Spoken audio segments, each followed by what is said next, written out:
Halo teman-teman, selamat datang kembali di Praktikum Epidemiologi dan Ekonomi Veteriner.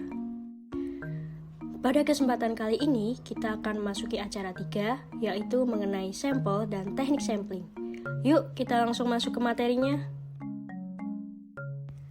Sebelum menginjak lebih jauh mengenai materi ini, teman-teman pasti pernah mendengar apa sih itu populasi? Nah, populasi merupakan jumlah keseluruhan dari satuan-satuan atau individu-individu yang karakteristiknya hendak diteliti. Atau dapat dikatakan populasi merupakan sekumpulan data yang menjadi objek penelitian. Pada kegiatan sampling, populasi yang digunakan adalah populasi target, yaitu populasi yang menjadi target dari suatu penelitian, yang kemudian nantinya akan dibuat menjadi kerangka sampel. Contohnya adalah kucing-kucing yang ada pada video ini. Sebelum melakukan penelitian, kita bisa melakukan sensus. Nah, sensus itu apa sih? Sensus merupakan satu-satunya cara mendapatkan sebaran variabel dalam suatu populasi, sehingga kita dapat memperoleh data dari keseluruhan populasi. Sensus ini memiliki data yang sangat valid. Akan tetapi, dalam melakukan sensus membutuhkan biaya yang mahal dan cenderung sulit dijalankan, sehingga biasanya dapat digantikan dengan pengambilan sampel. Coba teman-teman lihat pada salah satu kucing di video yang ditandai dengan anak panah. Kucing tersebutlah yang merepresentasikan sebuah sampel. Jadi, sampel adalah bagian dari suatu populasi yang dapat menggambarkan atau mewakili keadaan dari populasi. Harus diperhatikan bahwa dalam pengambilan sampel itu juga bergantung dari tujuan penelitiannya. Lalu, apa bedanya sampel dengan populasi? Bedanya, kalau populasi merupakan sekumpulan data yang menjadi objek penelitian, sedangkan sampel merupakan bagian dari populasi yang dianggap mewakili gambaran dari suatu populasi tersebut. Di awal tadi kita sempat menyinggung kerangka sampel. Jadi, kerangka sampel dapat diartikan sebagai nomor urut setiap anggota unit populasi yang akan diteliti, sebagai langkah identifikasi dalam suatu urutan. Nah, kerangka sampel sendiri dibuat sebelum pengambilan sampel dilakukan, dan tiap anggota kerangka sampel disebut dengan unit sampling. Kemudian, kita akan mempelajari mengenai teknik sampling. Teknik sampling merupakan teknik atau metode yang digunakan untuk pemilihan sampel dari suatu populasi sehingga akan diperoleh sampel yang dapat menggambarkan keadaan dari suatu populasi tersebut. Teknik sampling dibagi menjadi dua, yaitu teknik sampling tak terencana dan teknik sampling terencana. Untuk teknik sampling tak terencana merupakan sumber yang paling mudah dan murah untuk data tentang populasi. Hal ini karena biasanya menggunakan data yang sudah ada. Sedangkan teknik sampling terencana, sumber data atau sampel diseleksi untuk memberikan informasi representatif terhadap suatu populasi. Berikut ini adalah tabel perbedaan teknik sampling tak terencana dengan teknik sampling terencana. Pada teknik sampling tak terencana, sumber data berasal dari data yang sudah ada. Sedangkan pada sampling terencana menggunakan data dari sumber terencana. Kedua, pada sampling tak terencana tidak representatif pada populasi, sedangkan sampling terencana memberikan data yang representatif terhadap populasi. Ketiga, baik sampling tak terencana dan sampling terencana mampu menjadi indikator adanya penyakit di lapangan.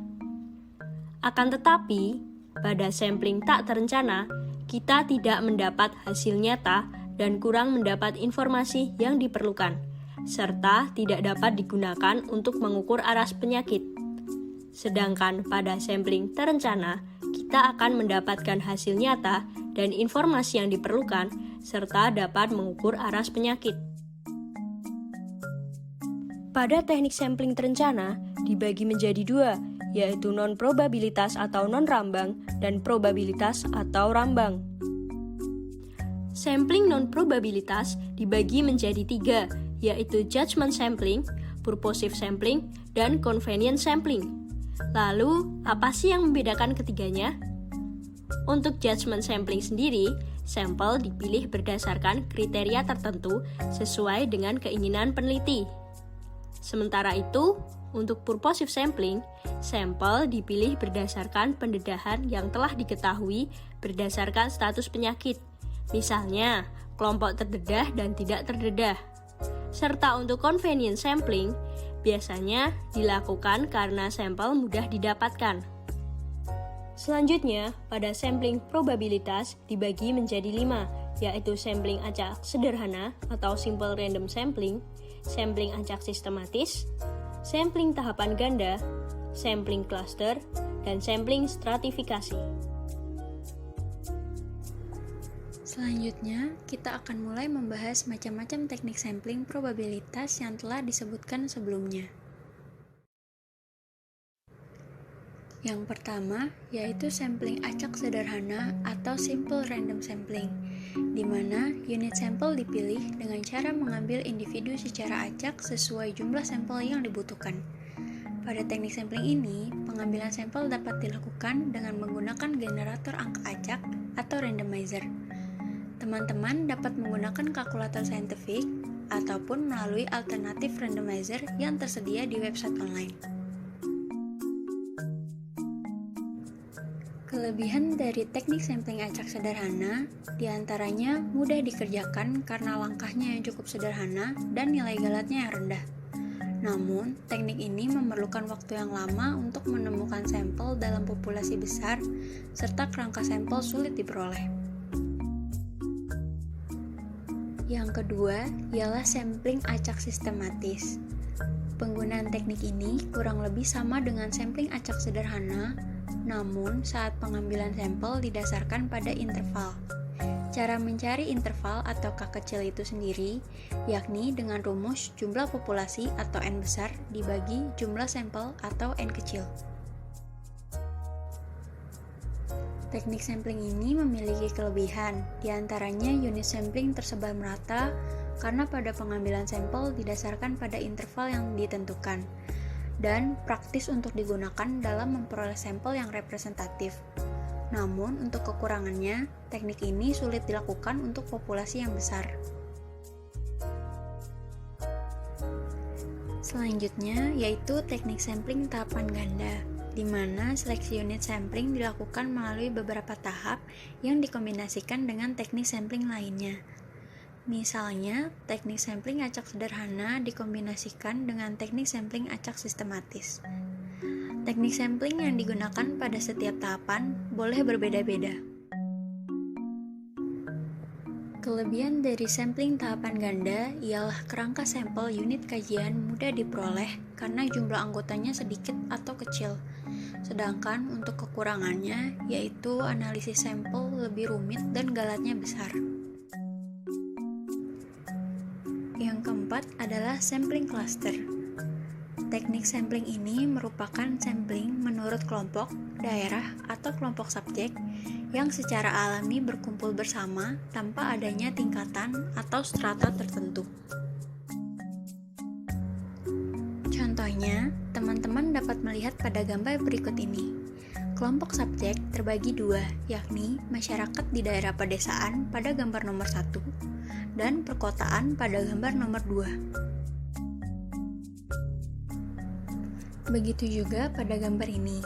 Kelompok subjek pada poin A merupakan kelompok dataran rendah pesisir pantai, sedangkan pada poin B ialah kelompok dataran tinggi pegunungan. Dari kedua contoh gambar tersebut menunjukkan kelompok subjek secara alami berkumpul bersama pada suatu daerah tanpa adanya tingkatan atau strata. Pada teknik sampling cluster ini, kerangka sampel unit kajian mudah diperoleh, namun untuk kekurangannya, galat yang dihasilkan lebih besar. Yang terakhir, yaitu sampling stratifikasi, di mana populasi dibagi ke dalam tingkatan atau strata tergantung dari tujuan kajian.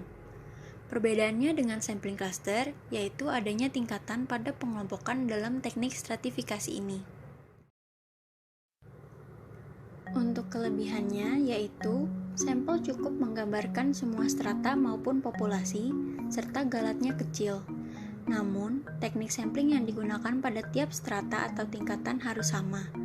Misalkan, strata A menggunakan teknik sampling acak sederhana, maka strata B pun juga harus menggunakan teknik tersebut.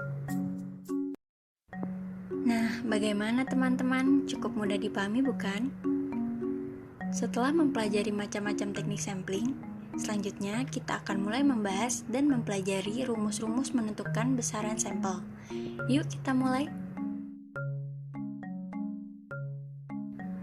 Rumus yang pertama digunakan dalam menentukan besaran sampel untuk deteksi penyakit dalam populasi.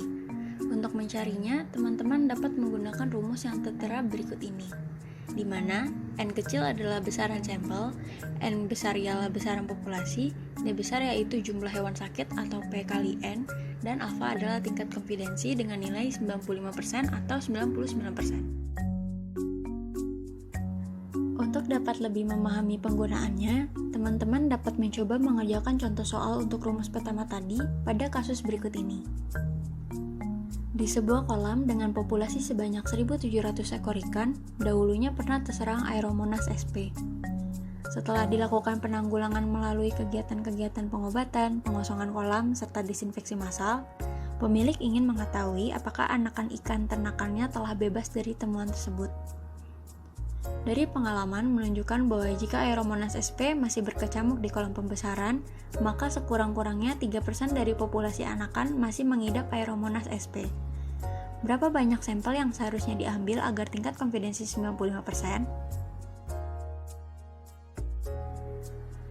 Dari kasus tersebut dapat diketahui N besar sama dengan 1.700 ekor ikan, P sama dengan 3% atau 0,03, alfa atau tingkat konfidensi sama dengan 95% atau 0,95, D besar sama dengan P dikali N sama dengan 0,03 dikali 1.700 yang hasilnya adalah 51. Lalu yang ditanya adalah besaran sampel atau N kecil. Di sini kita akan mencari besaran sampel untuk deteksi penyakit dalam populasi.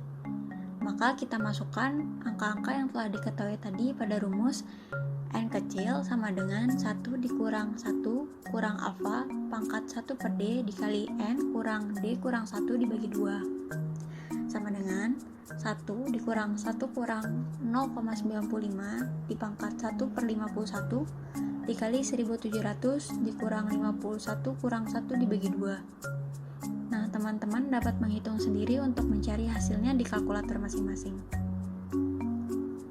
Untuk interpretasinya, jadi sampel yang harus dikirim ke laboratorium agar kegiatan deteksi penyakit tersebut memenuhi pembenaran ilmiah adalah sebanyak titik-titik sampel. Bila satu sampel telah terpilih dan tidak ada kasus yang terdeteksi, maka jumlah maksimum kasus yang mungkin ada dapat diperoleh dengan rumus berikut. Dengan keterangan, D kecil adalah jumlah maksimum hewan sakit, N kecil adalah besaran sampel, N besar adalah besaran populasi, alfa adalah tingkat konfidensi dengan nilai 95% atau 99%. Untuk kasus kedua, sebanyak 84 ekor dari total 3.200 ekor ayam di sebuah peternakan di Kabupaten Sleman diambil secara acak. Dan setelah diuji, diketahui satu sampel terkena penyakit askariasis.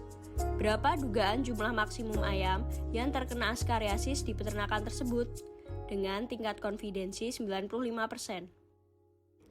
Dari kasus tersebut, dapat diketahui bahwa sampel 84, besaran populasi 3.200, tingkat konfidensi 95% atau 0,95 dengan galat 5% atau 0,05. Kemudian yang ditanyakan adalah jumlah maksimum hewan yang terkena askariasis. Untuk itu kita akan menggunakan rumus D kecil sama dengan 1 dikurangi 1 min alfa dipangkatkan 1 per N dikalikan N besar dikurangi N kecil min 1 per 2. Sehingga diperoleh angka D kecil sama dengan 1 dikurangi 1 min 0,95 dipangkatkan 1 per 84 dikalikan 3.200 dikurangi 84 min 1 per 2. Di sini teman-teman dapat memasukkan angkanya ke kalkulator dan menghitung sendiri berapakah hasilnya. Jangan lupa dibulatkan ke atas ya. Untuk interpretasinya, jadi jumlah maksimum ayam yang terkena askariasis adalah sebanyak titik ekor. Jika teman-teman ingin menentukan besaran sampel untuk kajian aras penyakit, teman-teman dapat menggunakan rumus berikut dengan keterangan N kecil adalah besaran sampel, P adalah prevalensi, Q dapat dicari dengan 1 dikurang P, dan L adalah galat.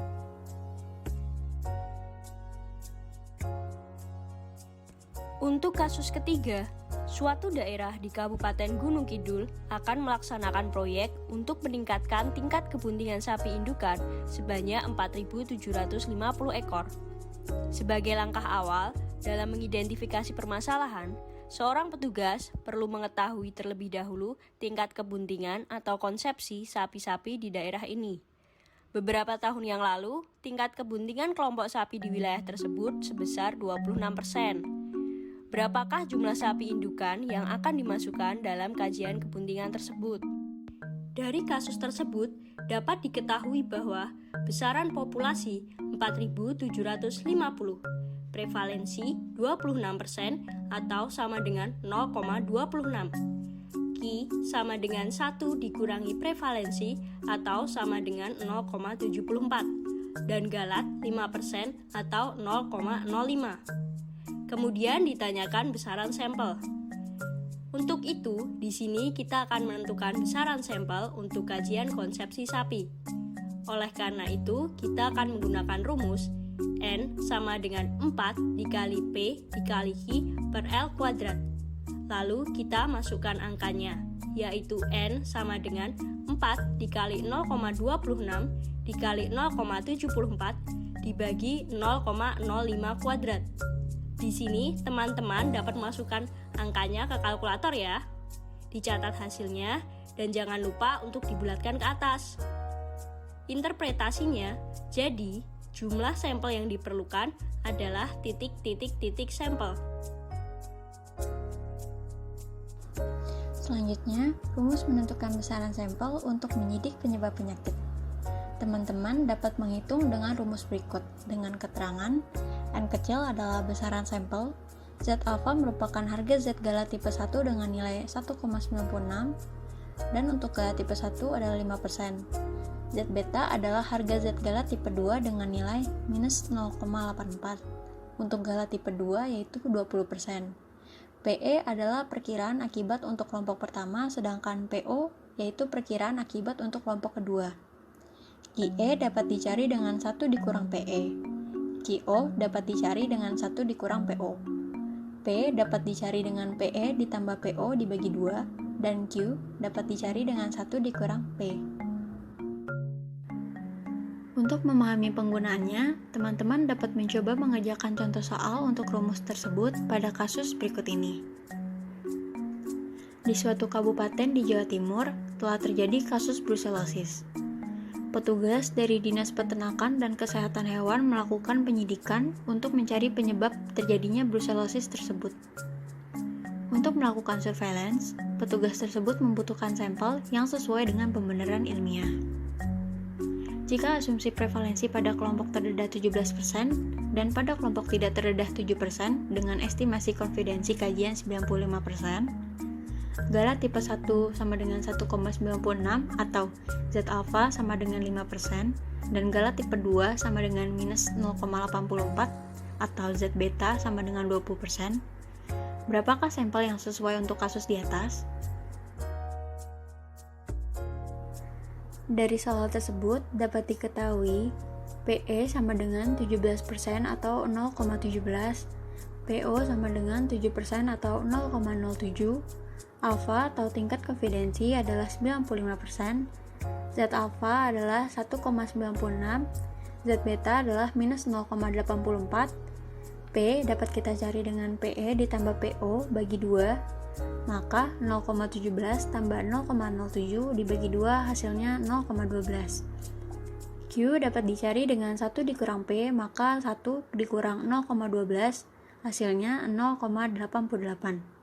QE dapat dicari dengan 1 dikurang PE, maka 1 kurang 0,17 hasilnya 0,83. QO dapat kita cari dengan 1 dikurang PO, maka 1 dikurang 0,07 hasilnya 0,93. Yang ditanya adalah besaran sampel atau N kecil. Di sini kita akan mencari besaran sampel untuk menyidik penyebab penyakit. Teman-teman dapat langsung memasukkan angka-angka yang telah kita ketahui tadi ke dalam rumus. Maka 1,96 dikali 2 kali 0,12 dikali 0,88 pangkat setengah dikurang minus 0,84 dikali 0,17 kali 0,83 ditambah 0,07 dikali 0,93 pangkat setengah kuadrat lalu dibagi 0,17 kurang 0,07 kuadrat. Nah, teman-teman dapat langsung mencari hasilnya dengan menghitung di kalkulator masing-masing. Untuk interpretasinya, jadi penyidik harus mengambil kurang lebih sebanyak titik-titik ekor sebagai sampel untuk kasus tersebut. Untuk rumus berikutnya, perlu teman-teman ketahui jika jumlah sampel yang didapatkan dari hasil perhitungan adalah lebih besar sama dengan 10% dari jumlah populasi, maka jumlah sampel diperkecil dengan cara N2 sama dengan 1 dibagi 1 per N1 ditambah 1 per N besar. Dengan catatan N besar adalah besaran populasi, N1 adalah besaran sampel pertama, dan N2 adalah besaran sampel kedua. Sekian materi dari acara 3, teman-teman dapat mengerjakan kuis pada link berikut. Terima kasih dan selamat belajar!